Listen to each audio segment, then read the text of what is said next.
mulai hari ini berhenti mencaci orang lain. Nasihat yang luar biasa. Karena orang kenal Tuhannya. Orang buruk pun jangan ceritain, tak usah urus urusannya orang. Sudahlah, gitu kan. Tugas kita kalau kita lihat aib pada diri orang, alhamdulillah nggak ada pada saya. Ya Allah berikan dia hidayah. Cukup sebatas itu saja. Jangan lebih. Kenapa dia begini? Kenapa dia begitu? Kenapa dia begini? Untuk apa kamu campurin itu? Apa gunanya buat kamu? Ingat, dia akan berhubungan sama kita di hadapan Allah dengan keadilannya Allah. Kezaliman yang dia lakukan sama kita, kita akan ambil. Tapi kezaliman kita pada dia juga dia akan ambil. Gak ada yang tersembunyi hari kiamat. Ada 4 jenis perempuan yang akan menjadi penghuni api neraka, menjadi bahan bakar api neraka. Siapa mereka? Yang pertama kata Nabi, mereka yang selalu berbicara kasar kepada suaminya. Marah kepada suami boleh, marah kepada suami wajar, tapi memaki dan menghina secara berbicara dengan kasar, itu menjadi penghuni api neraka. Yang kedua adalah wanita atau istri yang memberi beban kepada suaminya melebihi kemampuan suaminya. Maknanya, suaminya punya gaji 5 juta per bulan, tapi dipaksanya terus. Akhirnya dia mau hidup gaya 10 juta. Suaminya kredit kiri kanan, minjam kiri kanan. Ini yang disebut membebani suami melebihi kebutuhan. Apa kata Rasul? Kalian masuk surga itu bukan karena amalan kalian, kata Rasul kepada sahabat. Sahabat bingung. Begitu Rasul, iya, termasuk aku.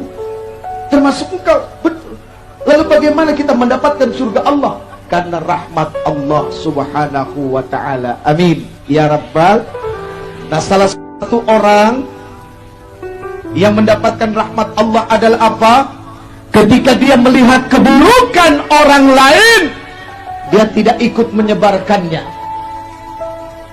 Ketika dia menyimpan rahasia orang, dia kunci mulutnya, dia tidak bagi dengan orang lain.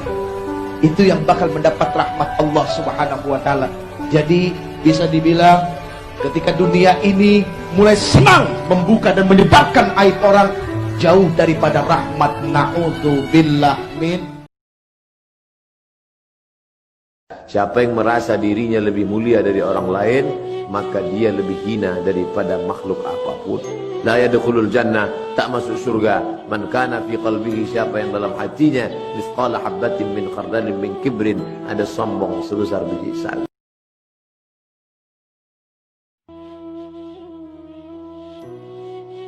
Lidah tidak bertulang.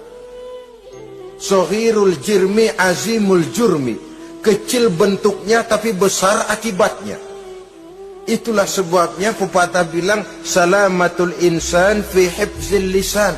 Orang akan selamat jikalau dia pandai menjaga lidahnya. Kalau kita luka karena silet 2-3 hari boleh sembuh, tapi luka karena lidah seumur hidup kita ingat. Asal lihat orangnya ingat, nih dia nih yang ngomong kagak enak banget, gua tandain dah.